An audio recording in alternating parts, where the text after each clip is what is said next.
I will speak in Italian and I will translate for Gura.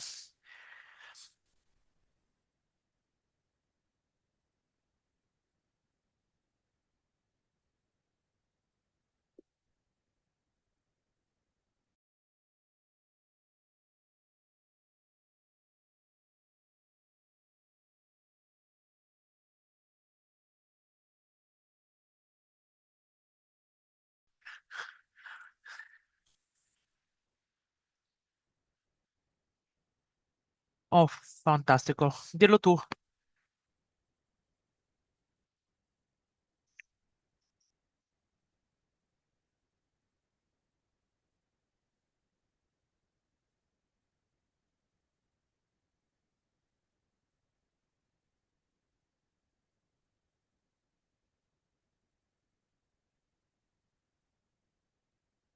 Gura says, welcome, and I ask to everyone if you would like to write in the chat where you are, where you're from where you join us. And I would be super happy if you can uh, open your cameras and your screen so that I can see really living faces and not only black uh, squares. And I ask everyone to close their mics.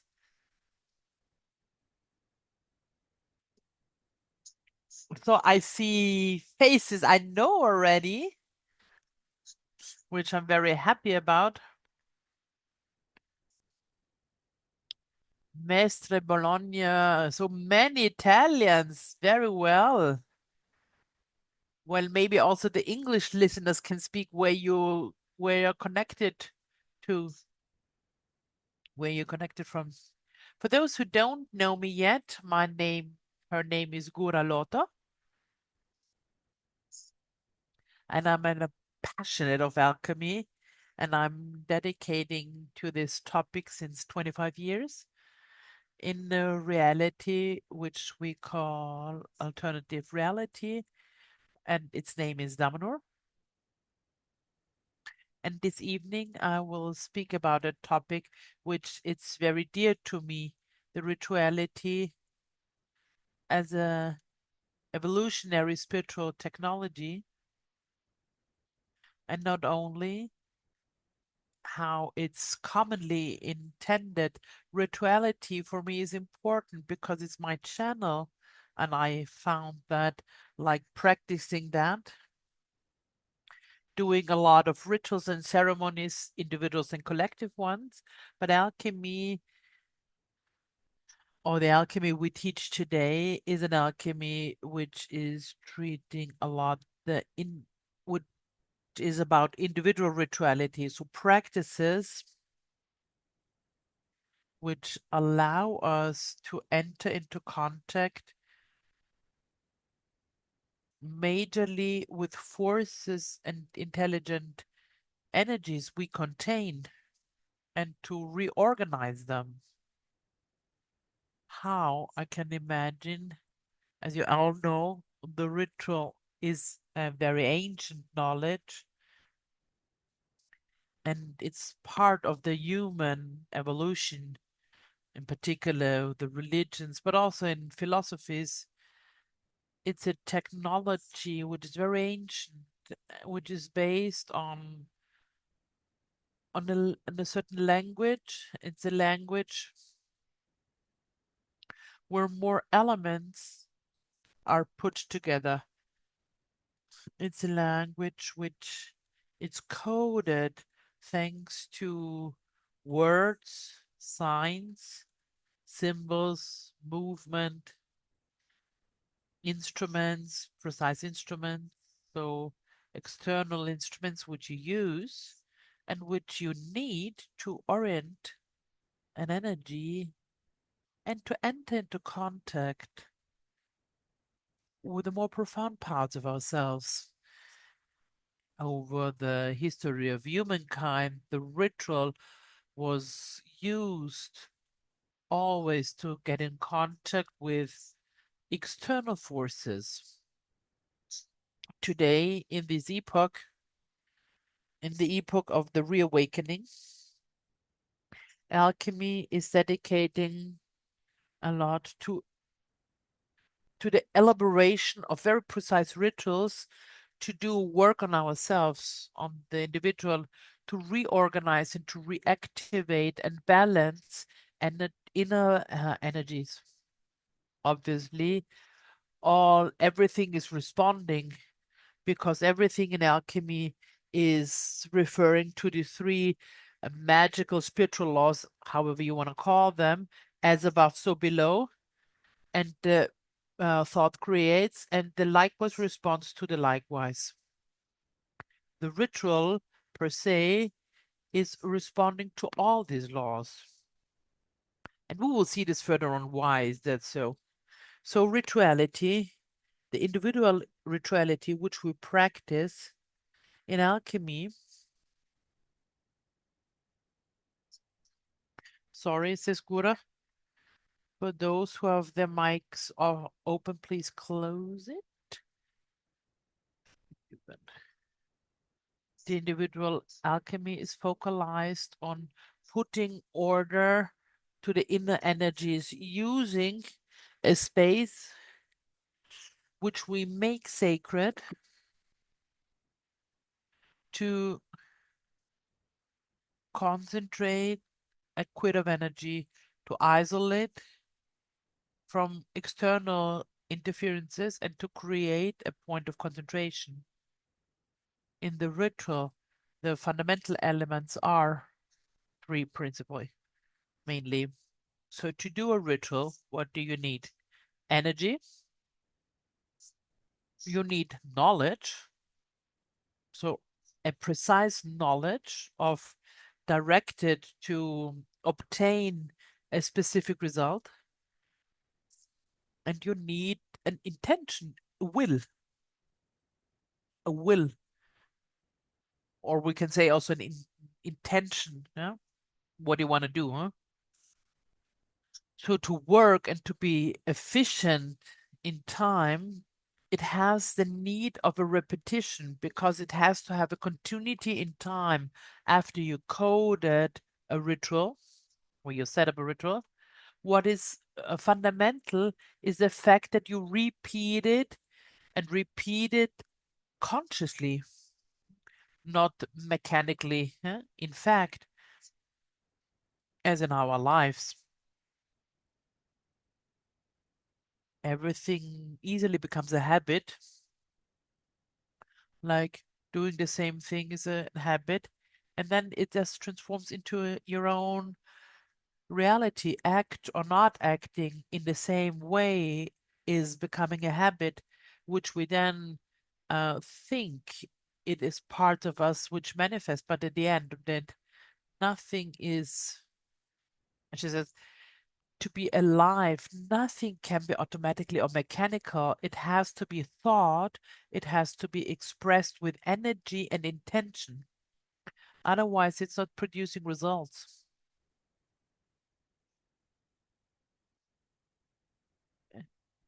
Buddha says,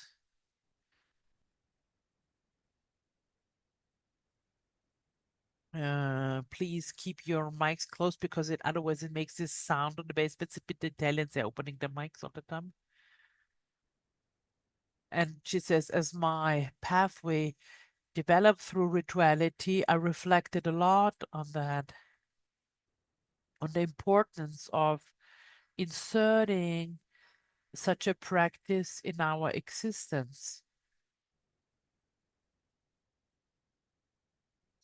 And in effect, I recognize that it's not something easy because we are taken up and very fast in our daily rhythms.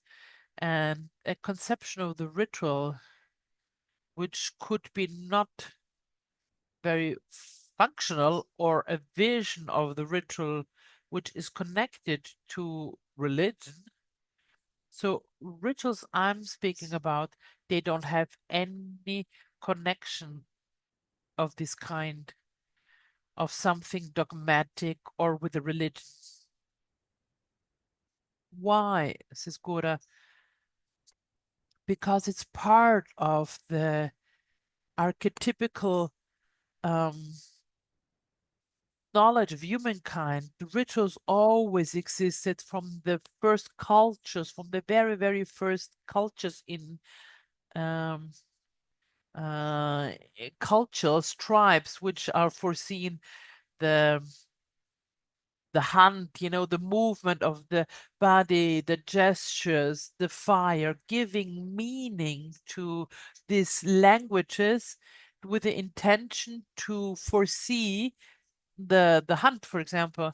The ritual was always part of our existence, like humanity wise, huh? But now we're in an epoch where there is not much the concept of a practice which is detached from an religious or philosophical context. But now I ask you to do that.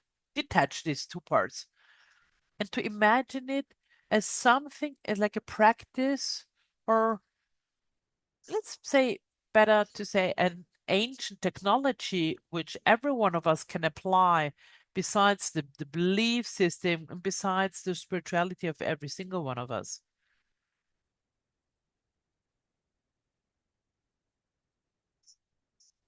And every peoples express themselves as individuals, as collectiveness through different ritual forms. But the principle which it brought them together is universal. It was always this need, this human attention of entering into relation with something which is bigger, which something is more profound, which something which is not physical, but something which is wider, which goes beyond the material survival. So I ask you to conceive the ritual as a language, as a form of communication, because in fact, that's a ritual, a way of communication.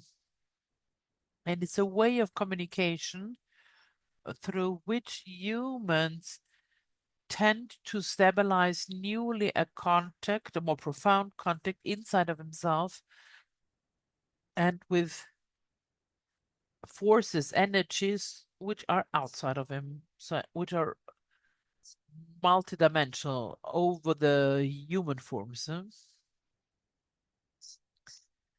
Like, let's say, higher dimensions. So the ritual is a way of communication which is connecting, which is creating a bridge of connection between the physical dimension and the non-physical dimension. And the humans,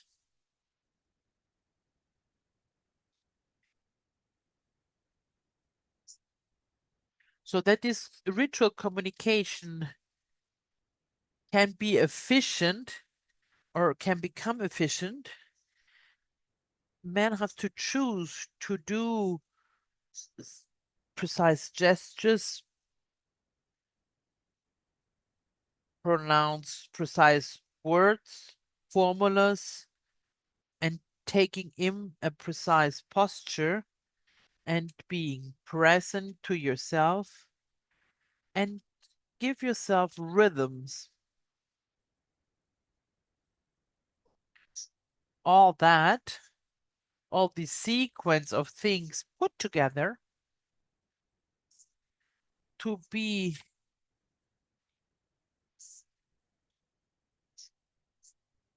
so for energies outside of us, it will become something which can be perceived, something which can be read,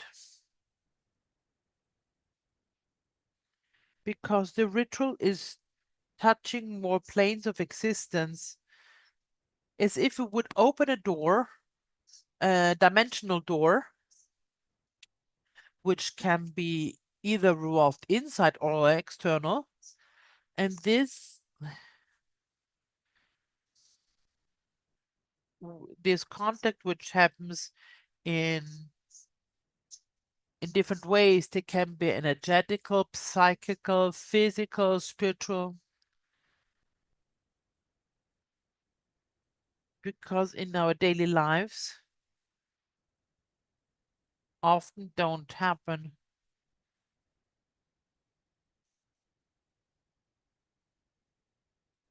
Often they don't occur because due to the way we live today.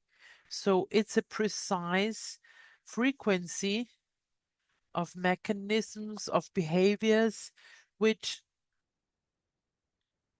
prepare us, prepare our body, prepare our mind, our energies to produce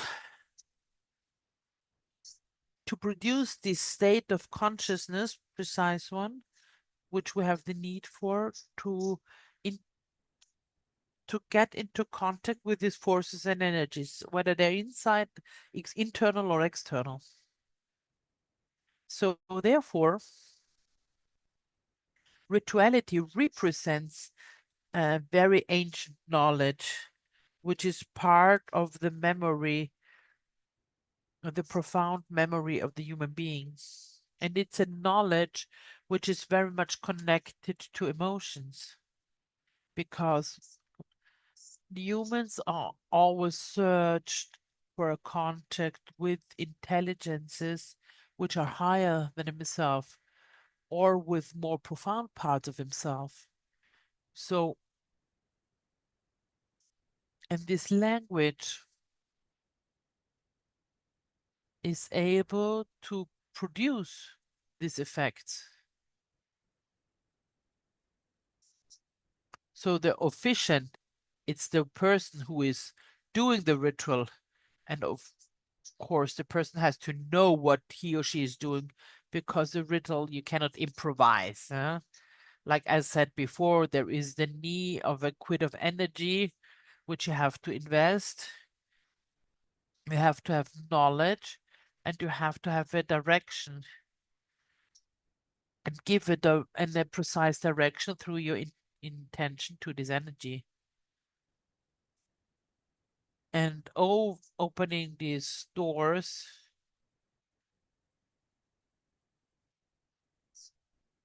and these multidimensional doors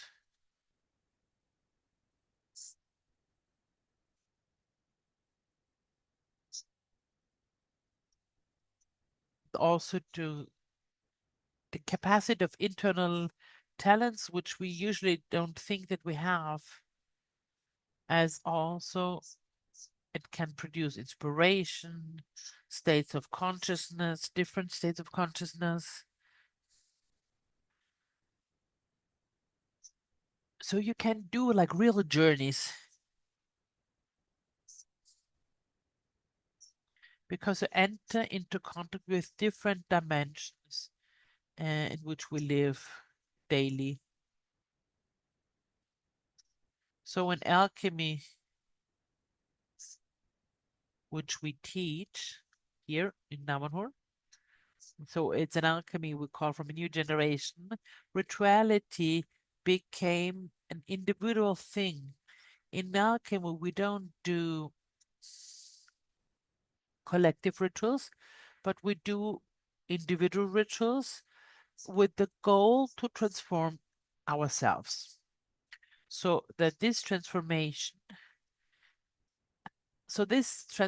doesn't happen by chance, uh, but it's guided by us. It's very important, the space where you do a ritual, like the physical space I'm intending. There are places constructed like temples or sacred places, considered sacred places, which were used in this way to do rituals, to do practices, which they don't have the need of a certain preparation.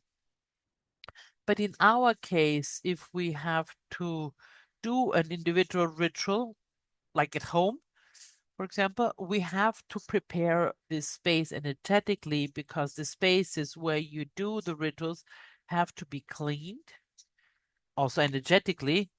So cleaned from frequencies which are not useful for the ritual itself. They have to be isolated, so meaning separated from the external frequencies or energies, and they have to be charged with harmonious frequencies because we open a door and then we have to present ourselves as our best.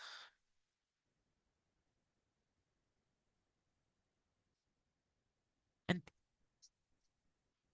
it be more so of the physical space, it would be very, very useful and important to prepare ourselves, huh? To prepare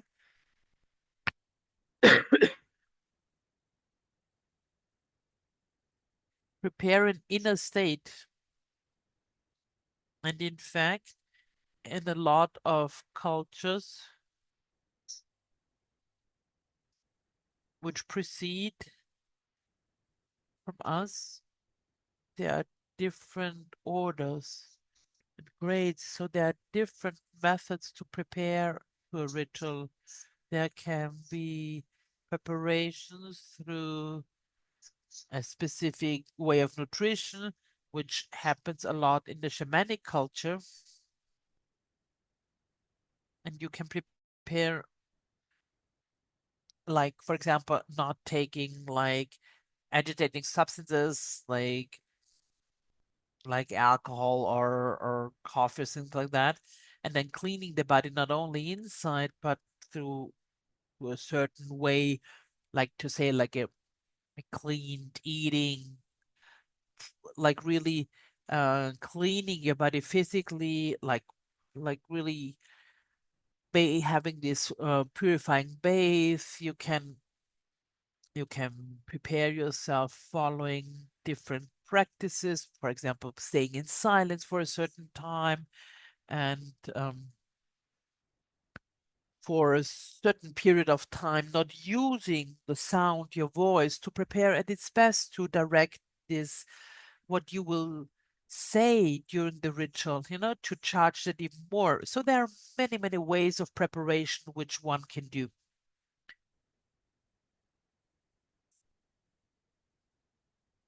In alchemy, in the alchemy of the new generation, as we like to call it, the ritual is a true technology,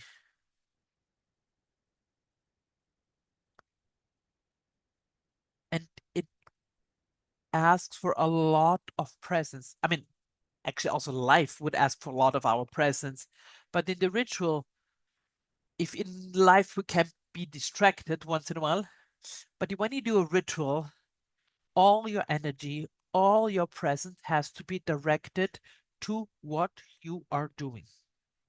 Okay. So with the thought gesture, everything has to be thought and directed with the intention up up to the smallest detail.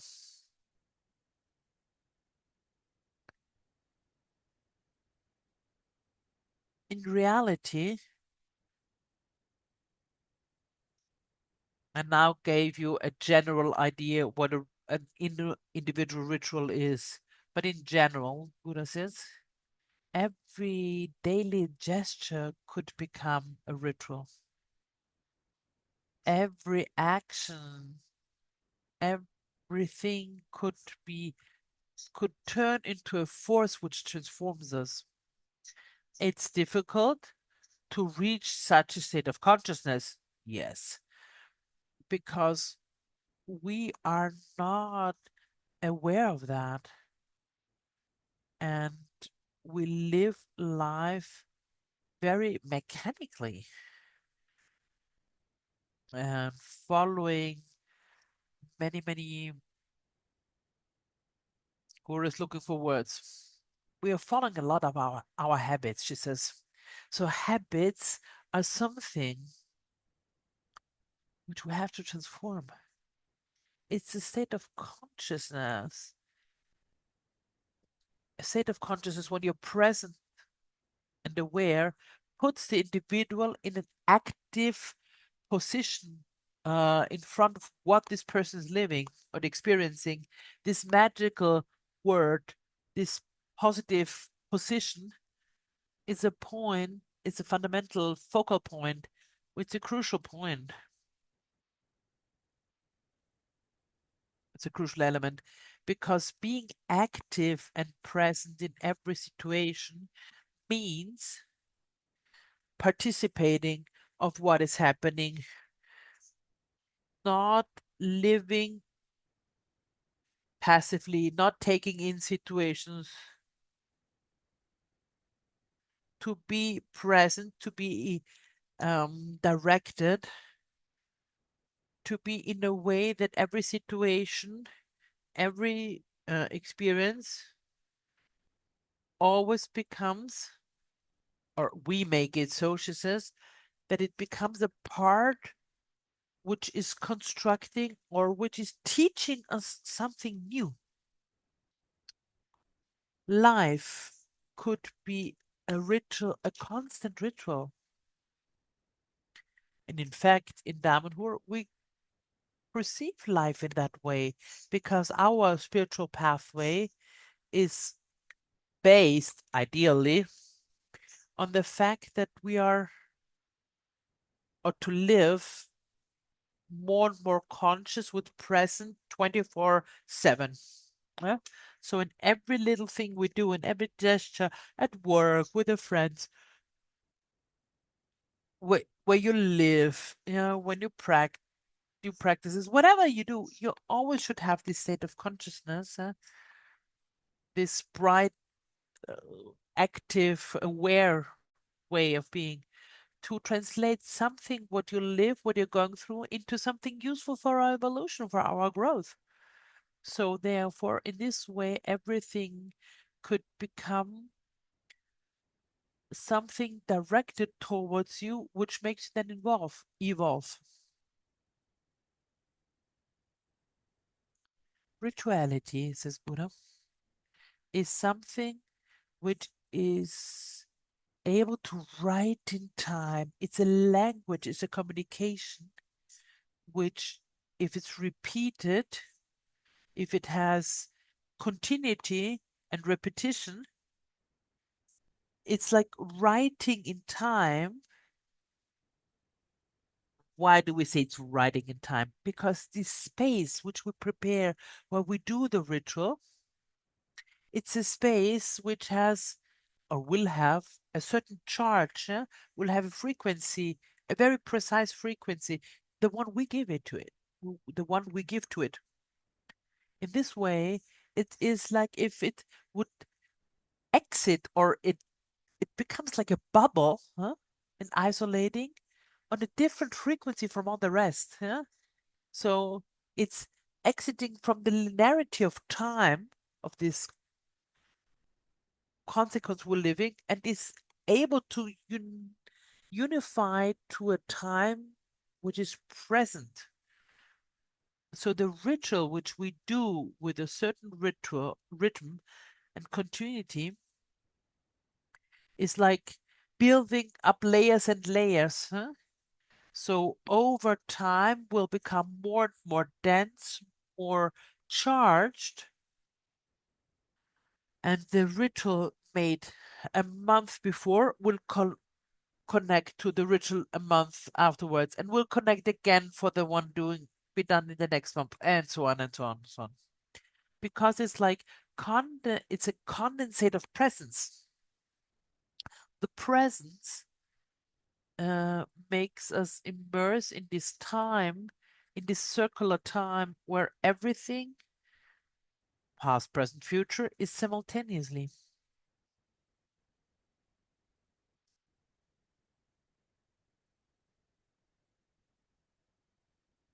If, says Gura, if you have any questions, please raise your digital hand. you can see down there is this reaction button, and then you can have, and also if you have considerations or you made some experiences. I would like, meanwhile, who is listening to me in English, give me just a short feedback if audio-wise everything is clear. I see, for example, Fliegefisk. So till so that the ritual works, we have to take, we need energy. But where do we take this energy from? We take it a bit from us. And that's why every time when we do a ritual, we have to be not only being present, but having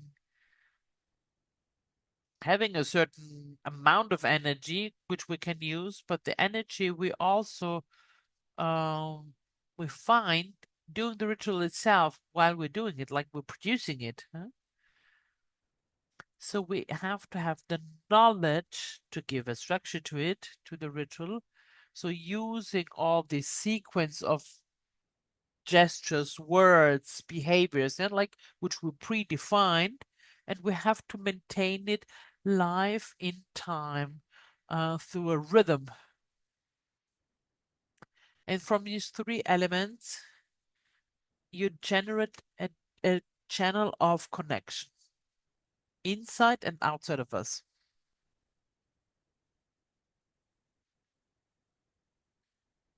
A ritual is something mystical, something which can bring us to do experiences, mystical experiences.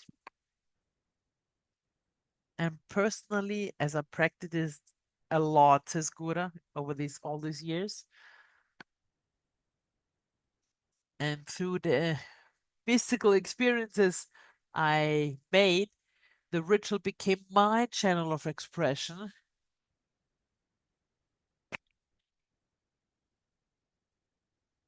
It is as if you would enter in a different time and space, and you would be able to come into contact not only with external forces, but also inside of you, with parts of you which are part of you or which have lived in other spaces, times.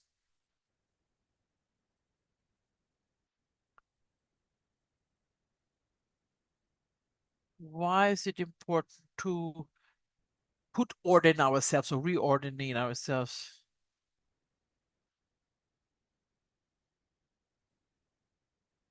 Or to connect to these archetypical parts we contain?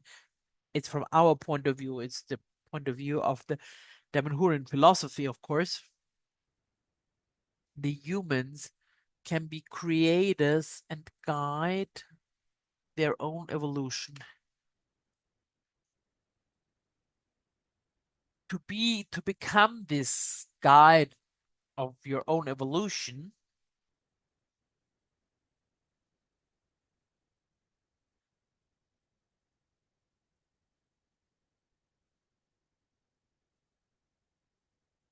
and therefore we have to use a technology which goes beyond of this very moment of time, a technology which is part of the memory of humankind.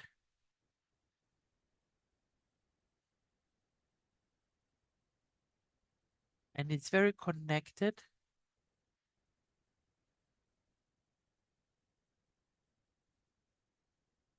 And it's very connected to this connection humans always searched with the divine, because in the majority of the cultures was rituality was used to search divine outside of us. Our concept, or our Damanhurian concept of divine, the divine is not outside of us, but inside of us. So that's why the individual ritual becomes important, to connect to this active principle which is contained in every human being, and to make it immerse. To make it immerse, make it come up, we have to reorder all our inner forces. And when I'm speaking about inner forces, archetypical inner forces, I'm intending elements. I speak about elements, so the five elements: air, water, earth, fire, and ether, uniting the feminine and the masculine aspects. And I'm speaking about all the parts are, which were made of, and also these parts which lived in other since times, whether in feminine or male bodies, doesn't matter, or who expressed more masculine or feminine parts, whatever it is. And that's what we call intelligent forces, which are inside of us, which allow us to reorganize and to arrive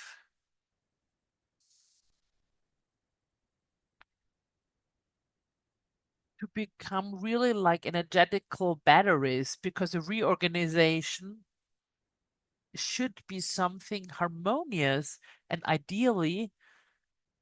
uh, ideally harmonical to arrive to our maximum expression of our potential. That's what we need the ritual for. Yeah?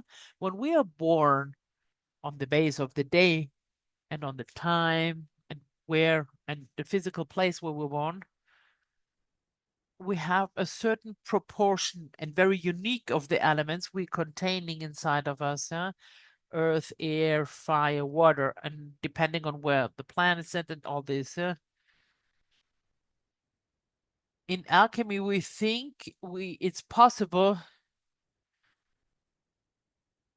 to organize. We think that it's possible to organize these energies in a different way. So she is Sagittarius, and my element is fire, my main element. Yeah.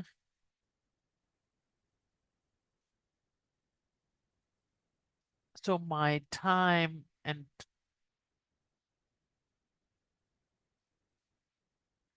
the moment when I'm born created me in the predominance of fire, and the other elements are very little present in my birth chart. Over time, through a specific rituality, which is a chemical individual ritual, it this proportion became differently. But how did I recognize that?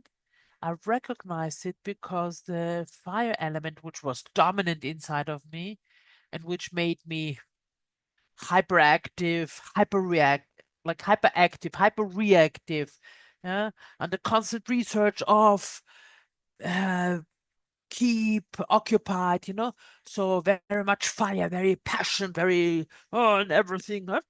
Can imagine what we mean. And that all like eased out, and I could also, thanks to the rituality, integrate that in me.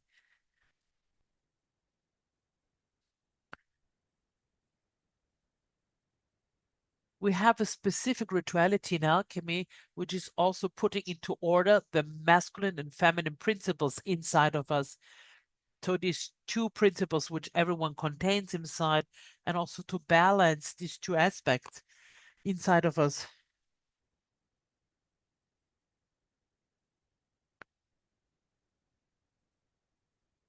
Organize your own forces and to balance them,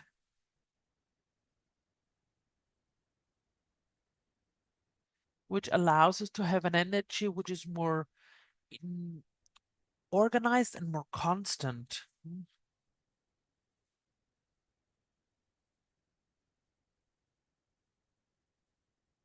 I mean, if you reflect of it in your lives or on the lives of the others, it's rarely the case, because we usually live a lot of differences, like highs, like emotional and energetical, like where we're really hyper energetical, and because we did something which produced so much energy, and then we boom fall down where we have not even minimum of energy. Huh? So relative of states of consciousness, huh? According to that. So rituality allows you to arrive to a stable state, and a continuum, energetical and of presence, going beyond these highs and lows.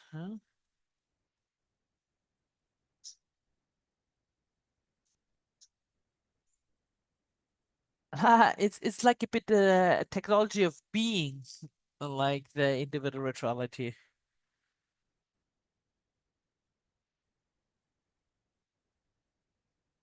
Very useful is to think of your own existence, of your own life,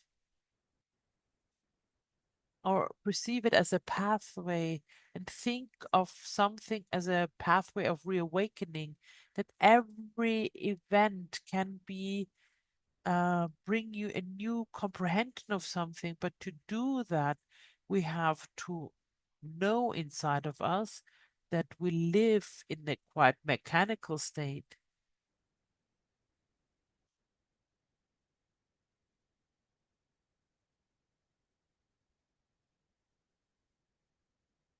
And coming back to these three principles uh, of magic, as above, so below, the ritual is responding to this principle. Why?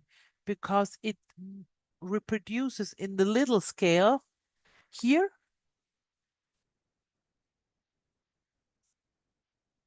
in this dimension, in this contained space, and manage to recreate a frequency and energy which is able to contact like the big one. And that's why rituality has always been used to contact divine forces. So here and now, this system of communication made in the physical dimension is contacting and producing an effect in a non-physical dimension. So it's responding the thought, the thought creates, if we apply that, you have to give it a specific, give it a very precise function to the ritual, huh? And your thought directed to the function you give it to him. So it has to be able to,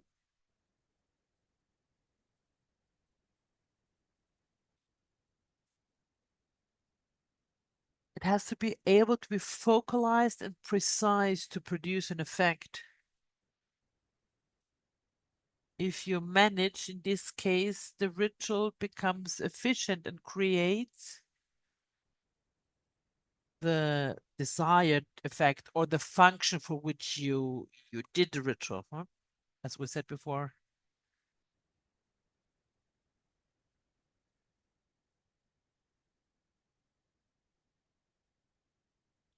And it's a similar response to a similar one.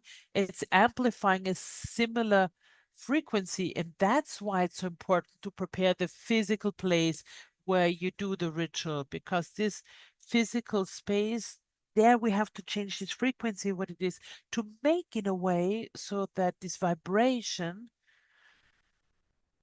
uh, where we charge this space, can respond and amplify similar frequencies. In a case, if we do a ritual, an individual ritual, to work with our four elements,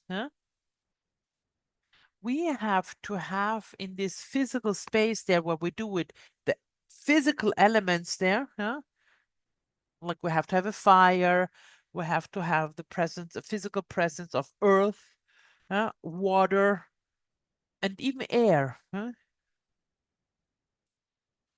In the ritual space where we contact these physical elements, the vibration of this precise element will touch for correspondency those elements inside of us. and will transform it. So it happens an interaction, an active interaction.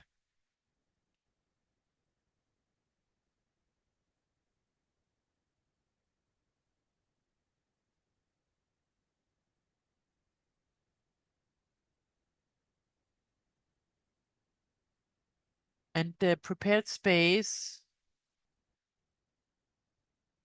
is like a magnet which is concentrating the energies in which we work in this, I'm sorry, with which we work at this moment. If there is no point of concentration existing, like limited, dedicated with a different energetical charge, we cannot create any passage, any communication. What do you think?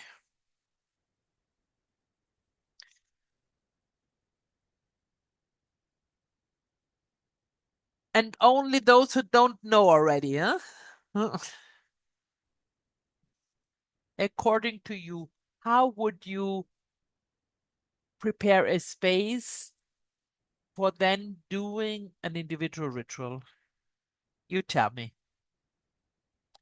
Only those who don't know, who don't doesn't have knowledge in this on this case, huh? So like intuitively, what would you do? Those who don't know, who new on this here maybe.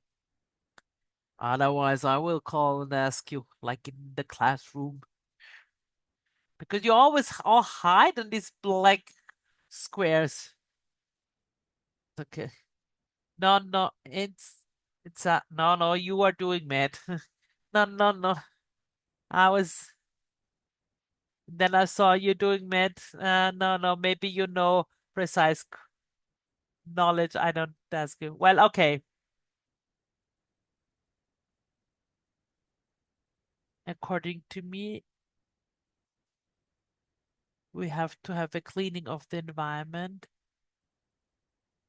like physically, like clean physically, huh? But also cleaned.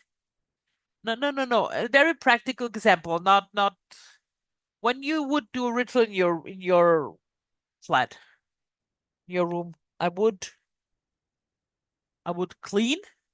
She says I put everything to order and not having this like chaos here.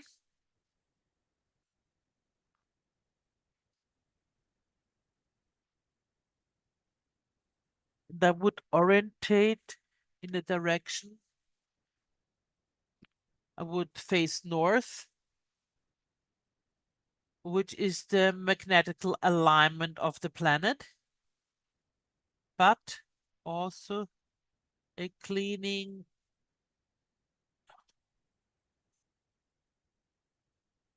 energetically, like at least like put get fresh air in it or light an incense or things like that, huh?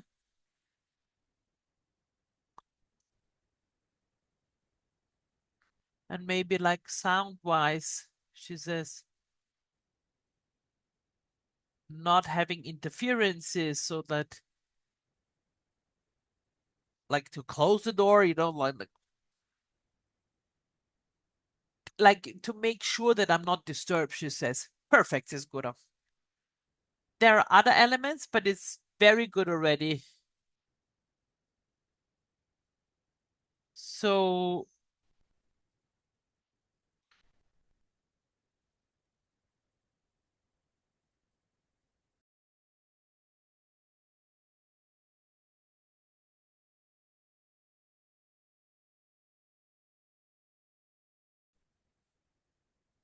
what other element, Monica?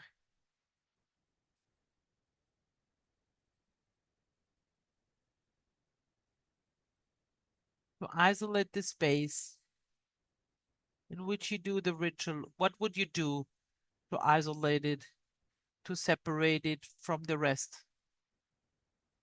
Yeah. Yes, yes, you. She says, I have memories of what I learned in Damanhur. Okay. For example, I live, I read the synchronic book, and I cannot read it when there are animals there. So I read it without animals.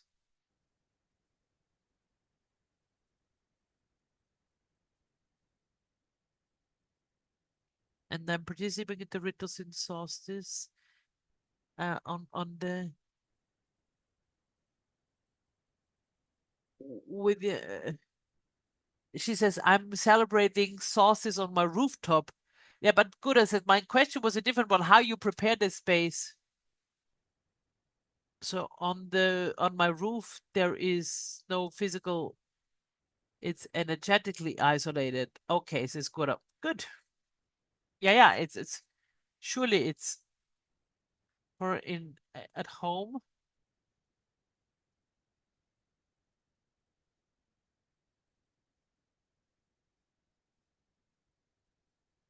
Yeah, I isolate myself. Okay, this is good. Thank you. Perfect. Seymour, you speak in English or in Italian? If you speak in English, it's also great. Just unmute your phone. I think I did it. It's Yeah, English. Hi, perfect. Guda. Nice to see you. Yeah, you may or may not remember me, but No, no, she does remember yeah. you. She does remember you. Don't you worry. Yes, thank you very much for having me. I would say I'd set my room up with intentionality. So when I enter that space, I typically light an incense. I only use that space for working with ritual. It's not used for anything else. And that ritual could be involved with people that are coming that I want to guide or just be a part of their healing. So I usually light an incense. I set the table up with like a quartz crystal in each corner of the table, and then a pendulum quartz with like a wire wrapped on it above them, so it kind of stays within their space. I ground myself, so I typically try to do some breath work before, and then when I start the practice, I do set like a great intention, start it with some prayer or mantra, something along those lines. And then after the last time I did it, I did for myself a foot soak just to reground myself. I don't know if that's answering your question. What did you feel? Say it again. How did you feel? Soaked? Foot soak. Yeah. So you all said interesting and useful stuff. We use in alchemy often the magical figure, base figure, which is a circle. In the meaning, we use instruments like staffs, like staffs which are prepared, charged with energy, with a function to trace schemes or geometries, which you really trace on the floor physically. And the circle is the base. It's a base geometric figure to isolate a space. And for those who have been present at the solstices or equinoxes in Damanhur, saw that we do the ritual, and that's what you also do in an individual rituality. You do it inside of a double circle, the ritual of stone circles. These circles are charged with instruments which we call tracers, which are staffs which have the function not only to trace an energetical circle, but to charge it with the width of energy. So individually in alchemy, we create these staffs. We close ourselves within a circle, and afterwards, in this circle, you with your intuition, or those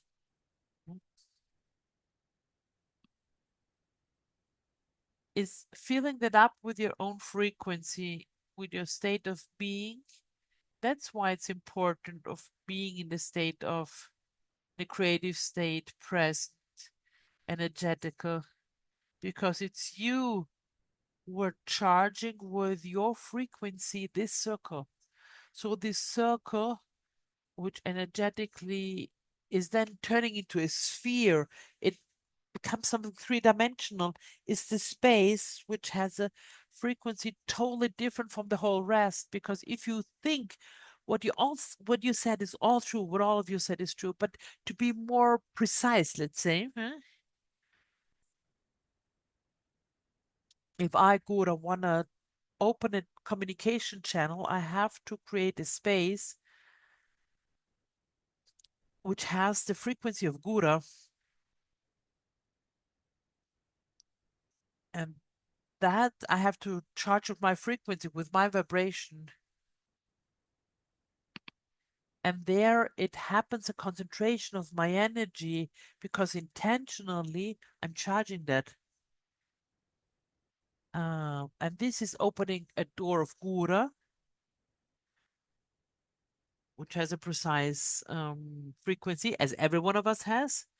And it's like I dialed the right telephone number to contact the precise force. That's fundamental because in the rooms also where you live, it's not only you, but there are a lot of energies mixed, energies of the others. Of course, with collective ritual is different because in a collective ritual is in this bigger space and the energy of all those are present, they are mixing. But anyway, around there has to be like a energetical charge of this collective space. Otherwise, it would not like having the right number to call the right an intelligence or like the same frequency or a divinity or whatever it is, yeah, which is vibrating with its frequencies.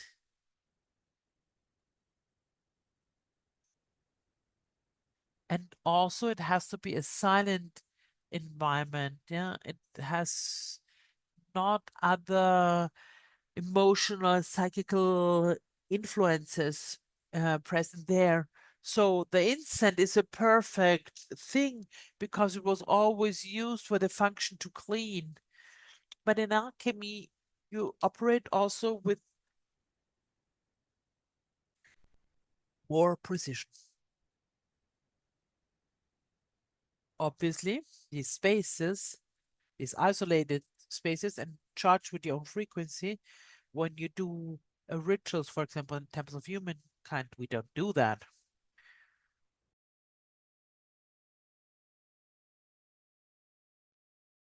Because the temples is already a structure.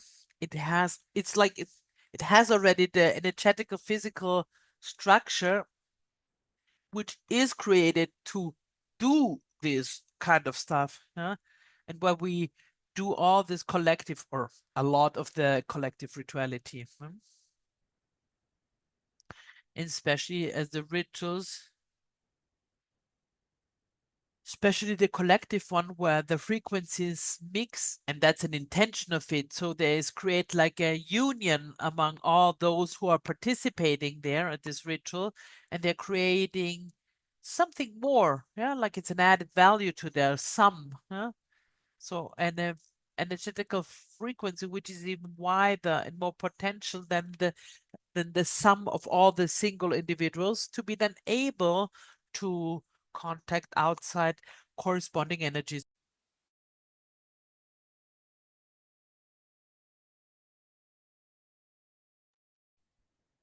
The rituals you also do following cycles, cosmical cycles. So the rhythm of the rituals is often connected to the lunar phases or to the sun phases, to the seasons, to astral movement. And that happens more in the collective rituality, but the individual rituality, which we do in in alchemy, everyone decides the rhythm for himself. There would be an ideal rhythm, yes, which what I would say every 2 weeks to do a precise ritual. But what's important is that everyone decides, sorry, his own ritual rhythm and then maintaining that. Because to create a density, a higher density and higher, like this, putting all these layers over time on it. Huh?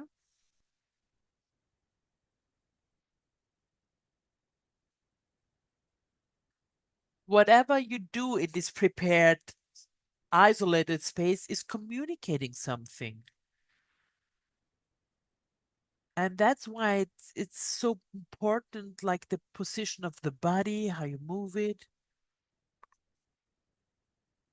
and also the position is fundamental. Usually we do the rituals standing up because energy is like flowing more easily when we stand up, huh? When we're like standing. And also the every movement you do, a thought, it's not like if I want to, if the ritual is foreseeing an offer to the fire, I will use my hands only when I will offer this thing to the fire, not like gesturing. If I want to write in the air a symbol, I will use my hands only when I'm using this symbol. Huh? That's not which behavior brings us much out of the mechanicity which we use because in the ritual everything is thought of before and also geometrical form. Now I spoke about the circle, which is a base form, but there are different geometries which you use in which it is possible like to close yourself in, like in the meaning can be in something inside and the geometries are different on the base of the function or the inner forces you wanna contact. And the breathing is fundamental, which we usually very easily forget about. Huh? We're not aware of that we're breathing. Huh? So our breath is the pump creating energy. Also, so when you do a ritual, you breathe consciously. Breathing consciously allows us to connect us more to this vital energy of the universe. And the breathing system is this system connecting us to this energy if we use it intentionally. The words we say, huh? Or even the silence. Because in the ritual, often there is an alternance of moments of silence, moments of where words are spoken, sounds, chants, singing, but everything has to be defined before it's done.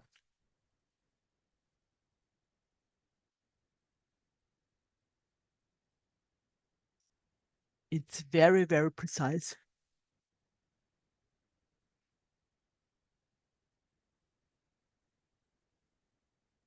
I I dare to say, as I dare to say it's a technology, I would say it's an ancient science. Unifying knowledge, symbols, energies, attention, will, puts together into communication all these elements.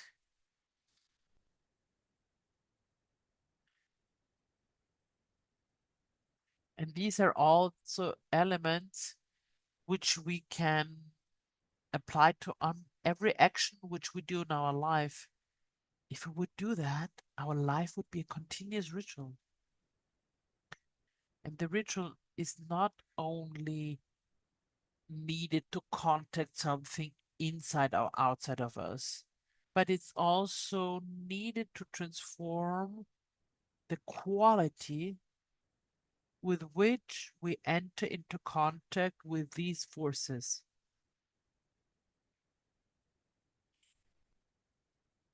Taking up the topic of the elements again, we have to perceive them as living energies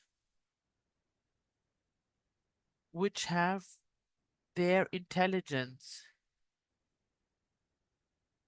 So our approach in their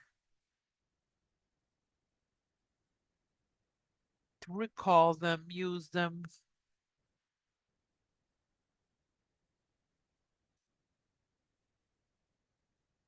and Gura said, for example, to contact the physical water, the physical earth, the physical air, the physical fire, it's a way of activating these parts inside of us. But if we approach ourselves to this contact through a ritual with the intuition or the intention to use external elements to work on them, with to work with our inner elements, this relationship we create will transform our inner parts and also transform the element himself, which will enrich through which we use. Is this clear, this concept? It's important.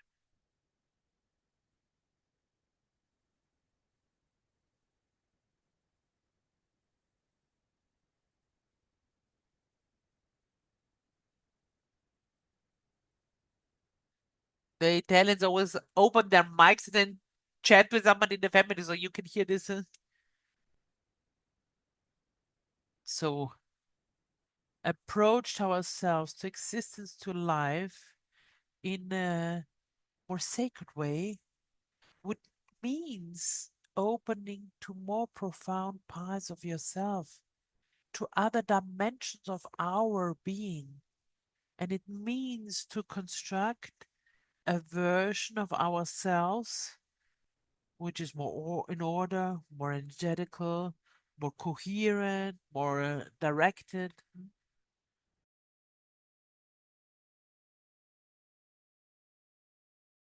And that's why we do in alchemy a lot of individual rituals, because the alchemy of this epoch of the era of Aquarius has this goal to reawaken us, to reawaken our divine part.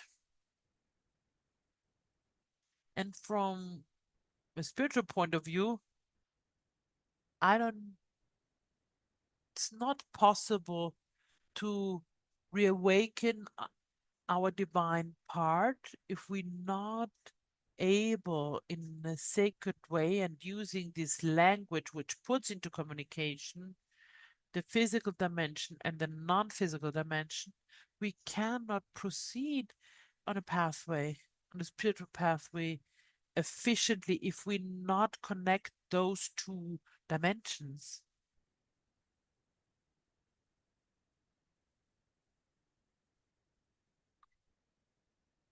This is, well, at least that's our point of view, our Damanhurian point of view. But doing rituals helps the modern people very much in this epoch to recall presence.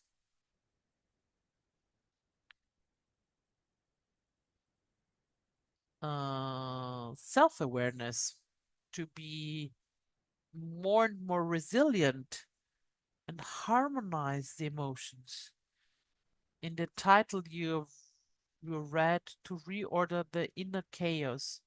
And it's a system, rituality, the individual rituality which works with the inner forces is a system to harmonize whether our emotions, but also our thoughts.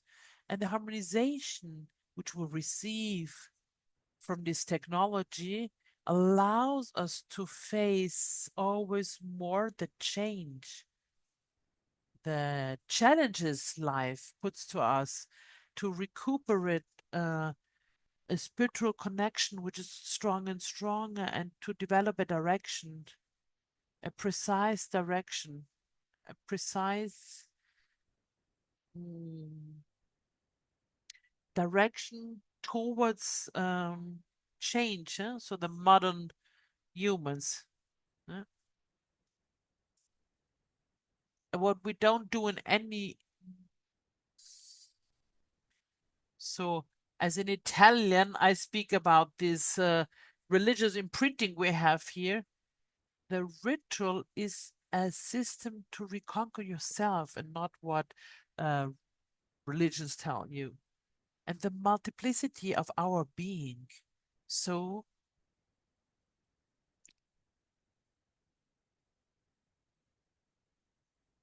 it's also a way to reconquer a relation what was like dried out or was a bit lost, like this restabilization of the connection with nature, with the elements, with our soul, with our profound memories we contain, with all the parts of ourselves, with all our parts.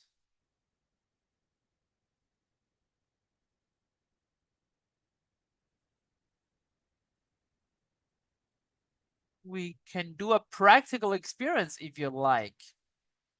Shall we? You ready?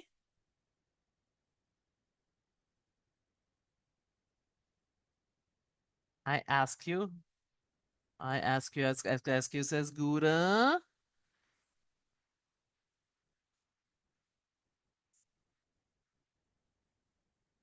Well, to be alone where you are, so don't have anyone to, whether you want to close the door behind, so you should be alone so that nobody is interrupting you.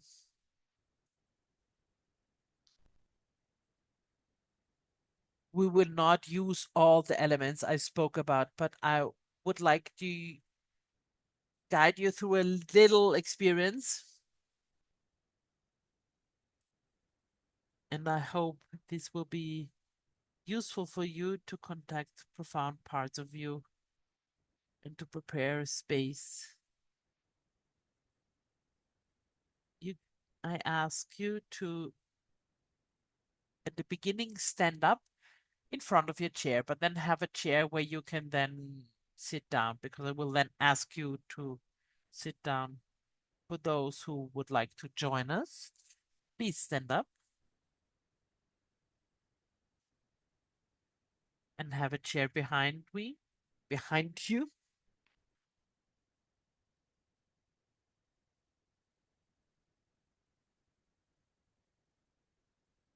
Close your eyes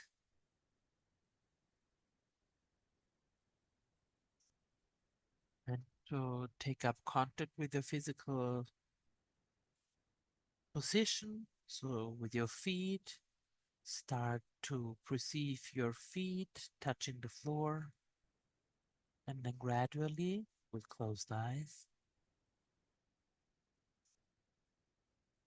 bring your attention slowly towards your knees, along your legs,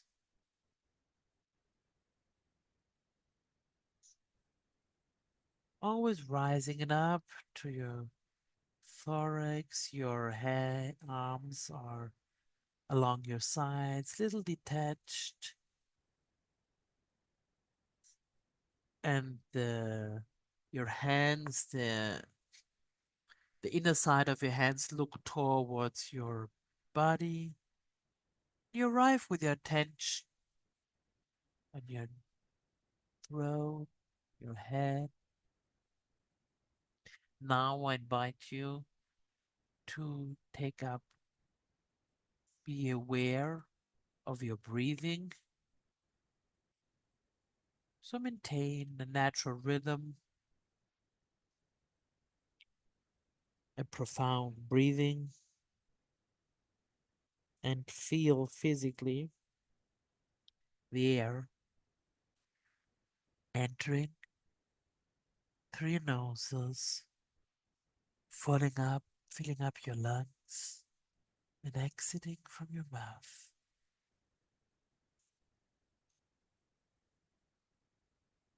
You are in a state of presence to yourself, to your breathing.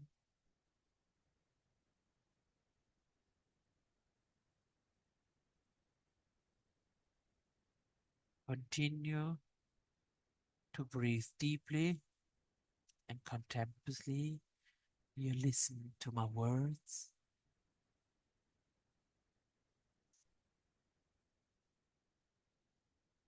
and continue to breathe. And while you're breathing, imagine your body, which is colored by a precise color, which is born out of you instinctively in this moment. It's a bright color, which is extending in your body, filling it up completely.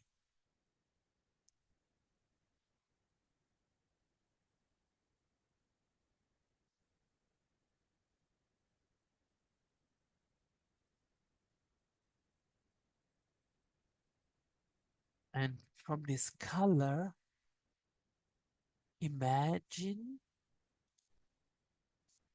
that your index finger from your right hand extends with this color and touches the, the earth. The index of your right hand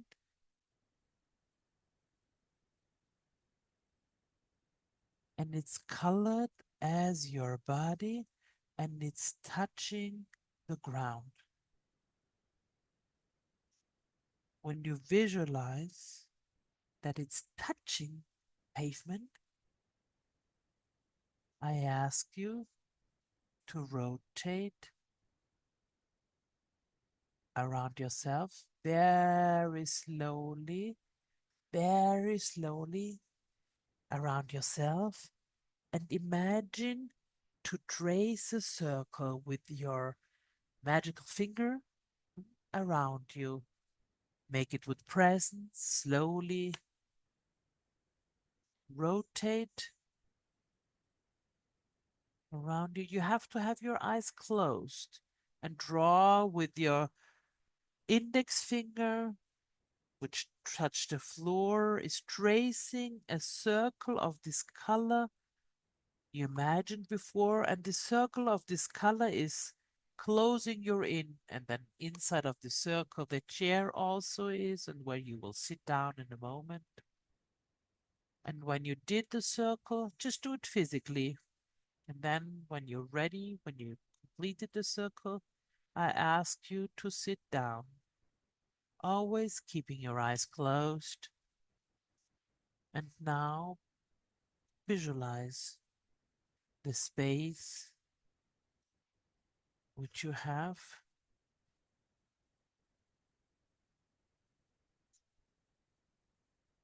the space of the circle around you of this color,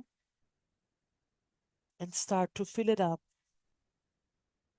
with your frequency, meaning that your vibration, your state of being, now is starting to fulfill this space, which is, and you will become the center of this sphere.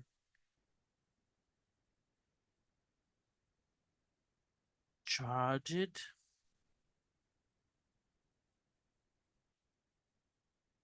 charge it with its frequency. Besides being inside of you, the color is also around you and contained in this bubble, in this sphere.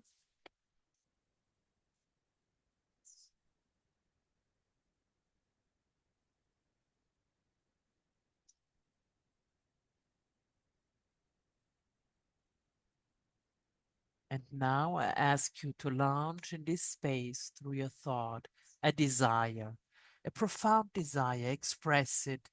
Look for it inside of you. It has to be significant.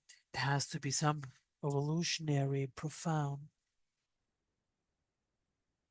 healing thought, or thought of being potentialify a talent, a capacity of yours. Launch it. Launch this thought in this precise space. And when you found it, launch it. And then when you found it,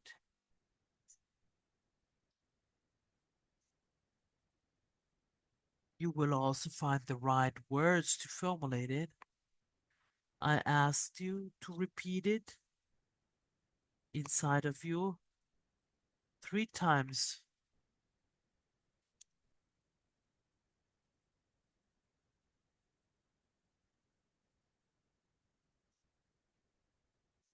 And you do that by breathing profoundly.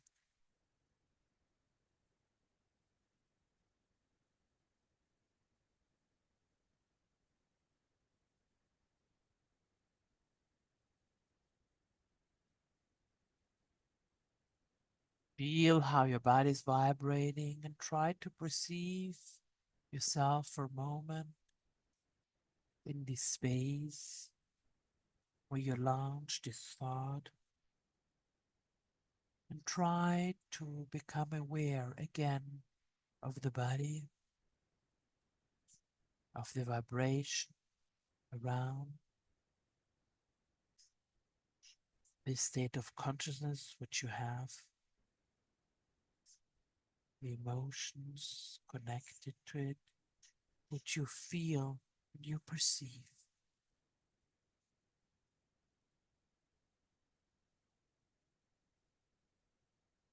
And when you feel that you have launched 3 times your thought, launch also a thought of thanking towards yourself,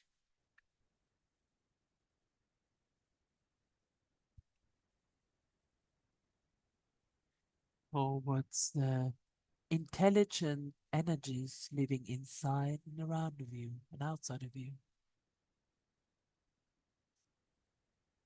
And now, again, with your index finger, the ones extended, touching the floor,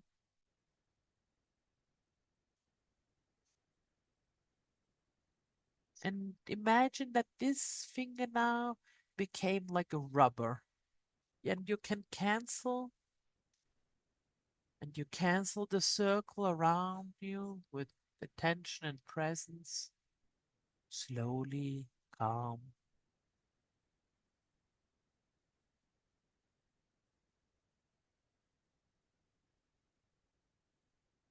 And then you take a last deep breath, reopen your eyes,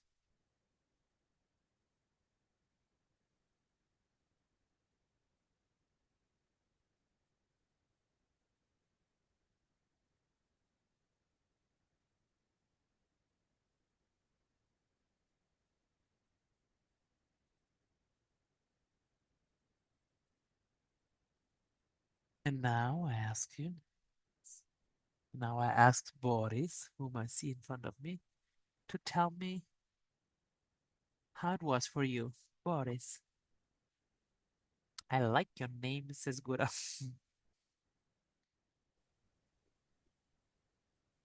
Tell me a bit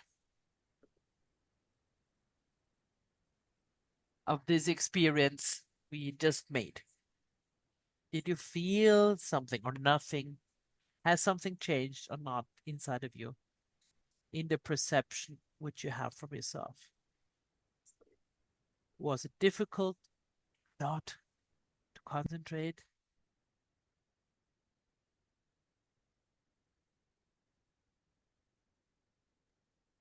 Sorry. Yeah. It was difficult.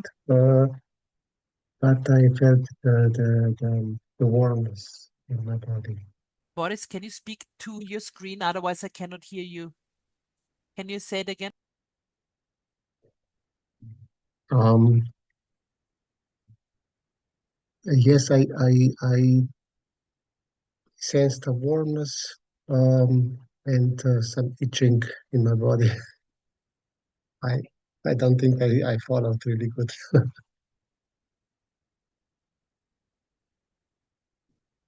but I definitely felt some change.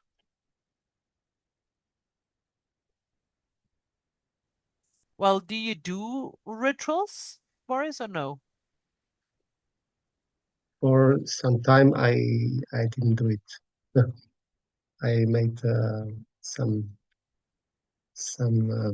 pause. Let's say. Um, I I didn't make I didn't have enough time.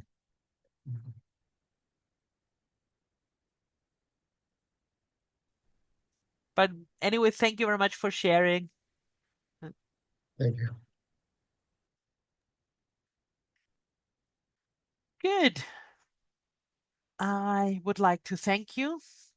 I hope that it was pleasurable for you for this 1.5 hours we spent together.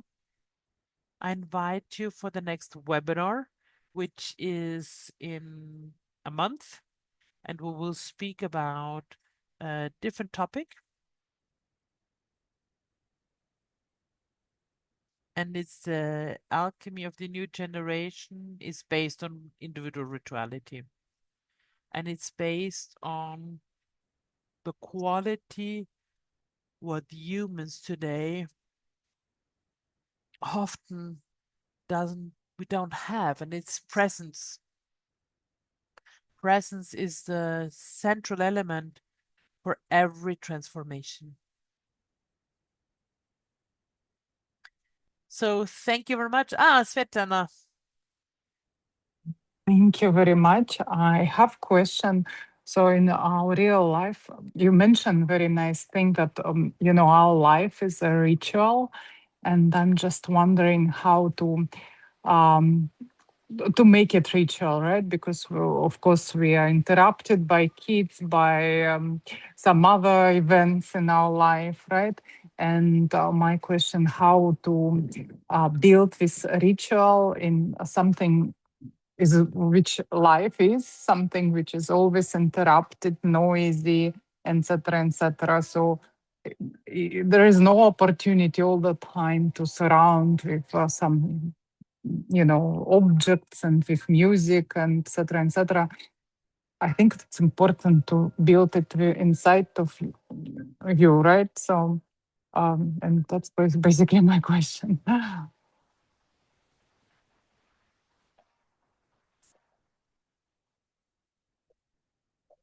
Well, it's quite a question. It's quite a big question. What you just asked, because you have to choose. You have to choose different things, which bring us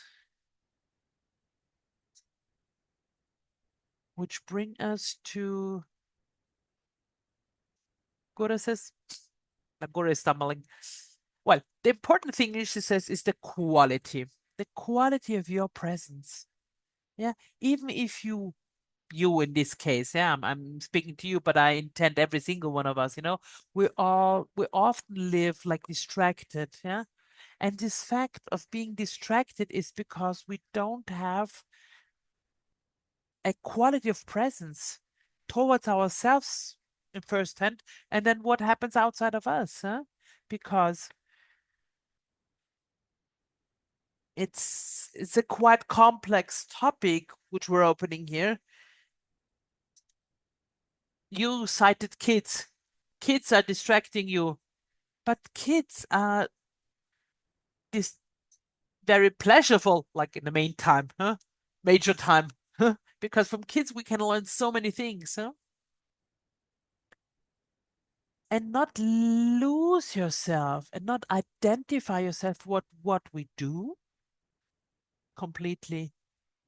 So the fact to insert, it's not even necessary to insert a ritual to do it every day. No, it's more necessary, says Guru, to do practices of presence. When you are present with your kids, you are present to what is happening there, to your kids, to you around you. You're not thinking of what you will then have to do afterwards. You're not thinking of what you did before. No, you're there and live present what is happening in this very moment. Yeah, fully, totally being with kids. That's an exercise. So all the thoughts which are not have to deal with the situation itself for the moment. Then afterwards I have to do shopping, what I have to shop. Oh, I have to, no, you have to observe these thoughts coming to you, let them go. And recall constantly your presence. No, here, now, this moment, what I'm doing. I'm speaking about presence, but presence is like reading the whole book. Huh?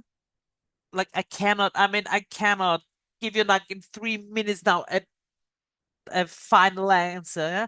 So there are many, many techniques, and also in alchemy we use them to acquire a state of presence, and it's a process to arrive there. Yeah. So this state of presence allows everyone to offer a quality, a different quality of your own expression of your own manifestation. Yeah. So says Guru, master who wrote a lot about presence is Eckhart Tolle. And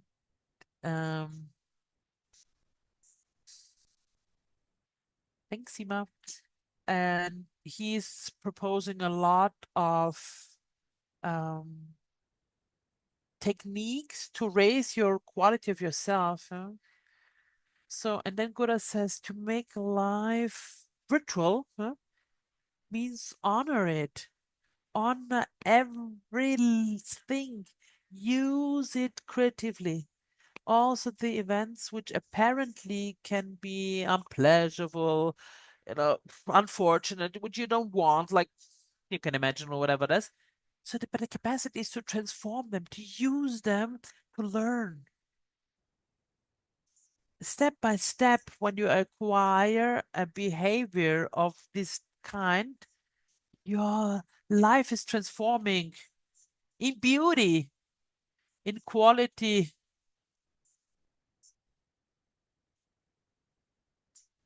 It opening to presence, in openness, in perception, in amplifying of everything. It's an operation which could take a lifetime, I'm just saying. So, if not more, says Gura, because we live in a state of dream. If we think we're awake, we sleep. We sleep, we're asleep to ourselves. Our divine spark is asleep. We don't manifest it because we're living so automatic, reactively, mechanically, fast, speedy. That's a bit the antithesis of a ritual life. But the good news is you can get there.